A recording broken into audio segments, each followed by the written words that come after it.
Со соопштение до јавноста, деновиве концесионерот на рудникот во Иловица за бакар и злато, Евромакс Ресурси се пожалиот и Државната комисија занемарила конечната одлука на Вишиот управен суд, што е во нивна корист, иако комисијата е одговорна за нивното спроведување.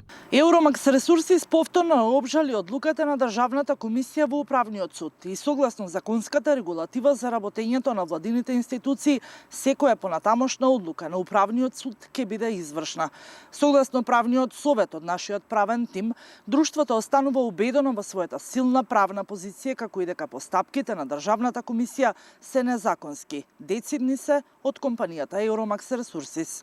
Активистите пак на Здрава котлина, кои силно се борат против одлуките на отворање на рудник во срцето на Струмичката котлина, вела дека нема да седат спокојни се додека не се официализира одземањето на концесијата, а барањата на Евромакс ги толкуваат како неосновани. Тоа нема да им успе во ниеден случај, пошто бидејќи кога тие би добиле тоа, би ги спојале само концесиите. Сите останати документи не им се во ред и како такви ќе бидат предмет на повторно одбивање. Од друга страна, можеби некој судија и ќе се одлучи да направи, не знам, судија пред пензија, некој доноси контраверзна одлука, но тоа не ќе биде спроведено, зашто ние и покрај се нема да дозволиме да се изгради тој рудник.